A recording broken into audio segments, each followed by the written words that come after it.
연봉 2억 대기업 출신도 탈락 50대 구직은 왜 이렇게 힘들까? 이 제목을 처음 봤을 때 가슴이 철렁 내려앉는 사람들이 꽤 많을 거다. 저 정도면 그래도 괜찮은 거 아니야? 라는 생각과 동시에 그런데 저 사람도 안 되면 나는? 이라는 불안이 같이 밀려오니까 은퇴를 앞두고 있거나 이미 퇴직을 경험한 50대라면 더 그렇다. 회사에 다닐 때는 연봉이 내 가치인 것 같고 직함이 나를 설명해 주는 것 같았는데 막상 밖으로 나오니 그 모든 게 공중분해된 느낌이다. 분명 열심히 살아왔고 남들보다 뒤처지지 않았다고 생각했는데 구직 시장에서는 나이 하나로 정리 대상이 된다. 이쯤 되면 개인의 능력 문제라기보다 구조의 문제라는 생각이 들 수밖에 없다. 그래서 오늘은 왜 50대 구직은 이렇게 힘든지, 그리고 이 현실을 은퇴 준비와 은퇴 후 삶의 관점에서 어떻게 받아들여야 하는지를 좀 솔직하게 정보 중심으로 이야기해 보려고 한다. 1. 50대가 구직 시장에서 불리한 진짜 이유. 많은 사람들이 나이가 많아서라고 간단히 말하지만 사실 그 안에는 여러 층의 이유가 겹쳐 있다. 첫 번째는 임금 구조다. 한국 기업의 임금 체계는 여전히 연차와 직급 중심이다. 50대 인력은 능력과 상관없이 비쌀 것이라는 전제가 붙는다. 실제로 연봉을 낮춰서라도 일하고 싶다고 말해도 기업 입장에서는 그래도 언젠가는 불만이 쌓일 것이라고 판단한다. 두 번째는 조직 문화의 충돌이다. 요즘 기업들은 빠른 의사결정, 수평적 문화, 디지털 중심 업무를 강조한다. 문제는 50대가 실제로 그걸 못해서가 아니라 못할 것이라고 미리 가정된다는 점이다. 면접장에서 젊은 팀과 잘 어울릴 수 있겠느냐라는 질문을 받는 순간 이미 절반은 탈락이다. 세 번째는 경력의 역설이다. 경력이 많을수록 선택지는 넓어질 것 같지만 현실은 반대다. 특정 산업, 특정 직무에 오래 있었던 경력은 전문성이 아니라 유연성 부족으로 해석된다. 회사들은 즉시 성과를 내면서도 오래 쓰기 좋은 사람을 원하지 경험 많은 50대를 키울 생각은 하지 않는다. 2. 사례 연봉 2억이 문제였을 줄은 몰랐어요. 어 씨는 대기업 임원 출신이다. 퇴직 전 연봉은 2억 원이 넘었다. 퇴직 후에도 그래도 나는 관리 경험이 있으니까라는 자신감이 있었다. 중견기업, 스타트업까지 지원했다. 하지만 결과는 번번이 탈락이었다. 면접에서 가장 많이 들은 말은 이거였다. 경력은 훌륭한데 우리 조직과 맞을지 고민이 됩니다. 나중에 인사 담당자에게 들은 솔직한 이유는 이랬다. 연봉을 낮춘다고 해도 임원 출신 50대가 들어오면 조직이 부담스러워요. 어 씨는 그때 깨달았다고 한다. 연봉 2억은 성취의 상징이 아니라 구직 시장에서는 위험 신호였다는 걸. 이후 그는 방향을 바꿨다. 취업이 아니라 자문, 프로젝트 단위 일 강의로 경력을 쪼개기 시작했다. 완전히 다른 길이 열리진 않았지만 최소한 문 앞에서 계속 거절당하는 상태에서는 벗어날 수 있었다. 3. 사례 대기업 과장이면 어디든 갈 줄 알았죠. B씨는 대기업에서 20년 넘게 일한 과장급이었다. 임원도 아니고 그렇다고 애매한 직급도 아니니 오히려 시장에서 쓸모가 있을 거라 생각했다. 하지만 현실은 냉정했다. 이 정도 경력이면 왜 아직 과장이죠? 우리 회사에서는 범위가 좁을 것 같아요. 이 말들이 B씨를 가장 힘들게 했다. 회사 안에서는 성실한 중간 관리자였는데 밖에서는 애매한 사람이 되어버린 거다. 결국 B씨는 구직을 잠시 멈췄다. 그리고 자신의 경력을 다시 뜯어봤다. 회사 이름을 빼고 나니 남는 게 뭔지, 내가 실제로 할 수 있는 일이 뭔지 정리했다. 이후 그는 중소기업의 직무 전문가 포지션으로 들어갔다.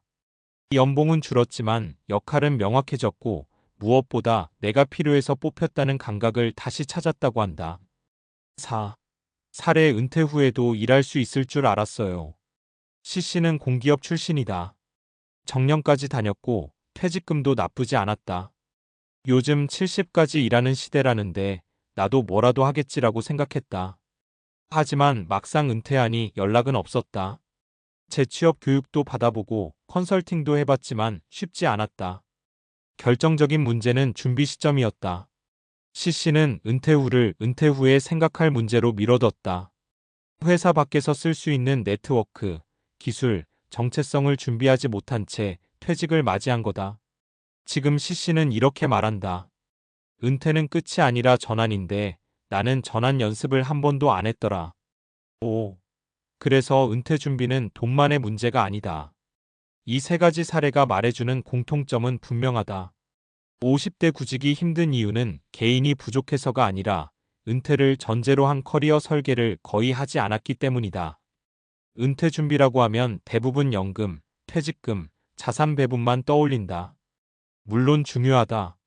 하지만 그 못지않게 중요한 게 있다. 회사 이름 없이 나를 설명할 수 있는가? 직함이 없어도 쓸 수 있는 기술이 있는가? 고용이 아니라 활용될 수 있는 방식으로 일할 수 있는가? 6. 50대 이후의 일은 취업이 아니라 전략이다. 이제 50대의 일은 예전처럼 한 회사에 들어가 오래 버티는 구조가 아니다. 프로젝트, 자문, 파트타임, 개인 브랜드, 소규모 사업까지 포함한 포트폴리오형 노동에 가깝다. 그래서 은퇴 준비는 이렇게 바뀌어야 한다. 언제까지 다닐 수 있을까? 가 아니라 회사 밖에서도 나를 쓰게 만들 수 있을까? 로. 이 관점이 생기면 구직 실패 하나하나가 나를 부정하는 사건이 아니라 방향이 틀렸다는 신호로 보이기 시작한다. 그리고 그때부터 비로소 은퇴 후 삶은 막막한 공백이 아니라 새 국면이 된다. 연봉 2억도 대기업 간판도 50대 이후를 보장해주지 않는다. 하지만 그렇다고 50대의 시간이 무가치해지는 건 더더욱 아니다. 다만 방식이 달라질 뿐이다. 은퇴는 추락이 아니라 이동이다. 문제는 우리가 그 이동을 얼마나 준비했느냐, 그리고 아직 준비할 시간은 남아있느냐는 것이다. 7. 과학적으로 보면 50대는 능력이 떨어지는 시기가 아니다. 먼저 하나 짚고 가야 할 게 있다. 많은 사람들이 50대 이후를 인지 능력이 급격히 떨어지는 시기로 오해한다. 그런데 뇌과학 연구를 보면 이건 반은 맞고 반은 완전히 틀린 말이다. 심리학에서는 지능을 크게 두 가지로 나눈다. 유동성 지능 처리 속도, 단기 기억, 즉각적인 판단력, 결정성 지능 경험 기반 판단, 맥락 이해, 통찰력. 유동성 지능은 30대 이후 서서히 감소하는 게 맞다. 그래서 멀티태스킹 속도나 새로운 툴 적응이 느려질 수 있다. 하지만 결정성 지능은 50대, 60대에도 오히려 더 높아진다. 복잡한 상황을 한 번에 읽어내는 힘, 리스크를 예측하는 능력, 사람을 다루는 감각은 경험이 쌓일수록 강화된다. 문제는 뭐냐면 현대 기업이 요구하는 인재상은 유동성 지능에 지나치게 치우쳐 있다는 점이다. 빠르고 젊고 즉각 반응하는 사람을 선호한다. 그러다 보니 50대의 강점은 구조적으로 평가받기 어려운 환경이 만들어진다. 이건 개인의 능력 문제가 아니라 시스템의 설계 문제다. 8. 노동경제학적으로 보면 50대는 위험 자산으로 분류된다. 노동경제학에서는 채용을 일종의 투자로 본다. 기업은 사람을 뽑을 때 항상 이걸 계산한다. 얼마나 빨리 성과를 낼 수 있는가? 얼마나 오래 조직에 남아있을 것인가? 문제가 생겼을 때 조정 비용은 얼마나 되는가?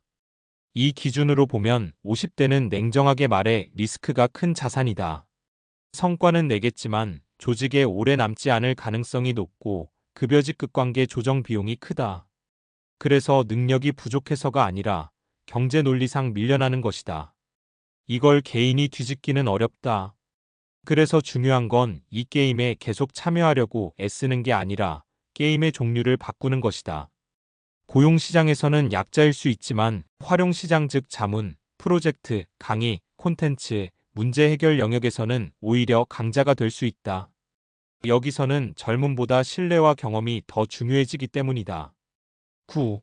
심리학적으로 가장 위험한 건 정체성 공백이다. 은퇴 후 삶에서 많은 사람들이 겪는 진짜 위기는 돈이 아니라 정체성 상실이다. 심리학자 에릭스는 중년 이후의 과제를 생산성주의 NERATIVITY 대침체 스태그네이션라고 정의했다. 쉽게 말하면 내가 아직 사회에 기여하고 있는가라는 감각이 핵심이다. 회사에 다닐 때는 이 감각이 자동으로 유지된다. 출근하고 회의하고 보고서 쓰는 것만으로도 나는 역할이 있다고 느낀다. 하지만 은퇴와 동시에 이 장치가 사라진다. 그러면 많은 사람들이 무기력, 분노, 자기 비하로 빠진다. 여기서 중요한 사실 하나. 사람은 쓸모 있다는 감각이 사라질 때 가장 빨리 늙는다. 이건 비유가 아니라 실제 연구 결과다. 사회적 역할을 유지한 노년층이 그렇지 않은 집단보다 인지 저하 속도가 훨씬 느리다는 연구는 이미 많다. 즉, 은퇴 준비란 노후 생존 전략이 아니라 뇌 건강 전략이기도 하다. 10. 그래서 50대 이후에는 이렇게 생각을 바꿔야 한다. 이 지점에서 관점을 완전히 전환해야 한다. 나를 다시 뽑아줄 회사가 있을까? 내 경험을 필요로 하는 문제는 어디에 있을까? 연봉을 얼마나 받을 수 있을까? 내 시간을 어떤 가치로 쪼갤 수 있을까? 언제까지 일할 수 있을까? 어떤 방식으로 오래 기여할 수 있을까? 이 질문으로 바뀌는 순간 은퇴 후 삶은 갑자기 여러 갈래로 열린다. 완벽한 답을 지금 당장 찾을 필요는 없다. 중요한 건 질문이 방향이다. 11. 은퇴 후 삶은 연장전이 아니라 다른 종목이다. 많은 50대가 착각하는 게 있다. 은퇴 후 일은 현역 시절의 연장선이라고 생각하는 거다. 하지만 실제로는 전혀 다른 종목이다. 축구를 하던 사람이 농구 규칙으로 경기장에 들어온 셈이다. 이 종목에서는 직함보다 서사가 중요하고 연봉보다 신뢰가 중요하며 소속보다 연결이 중요하다. 그래서 은퇴 후 삶은 미리 연습하지 않으면 너무 낯설다. 하지만 반대로 말하면 연습만 했다면 훨씬 덜 두렵다. 결국 연봉 2억대 기업 출신도 탈락이라는 제목이 던지는 질문은 이거다. 당신은 아직도 과거의 규칙으로 미래를 준비하고 있지 않은가? 50대 이후의 삶은 끝이 아니다. 다만 회사 중심 인생의 종료일 뿐이다.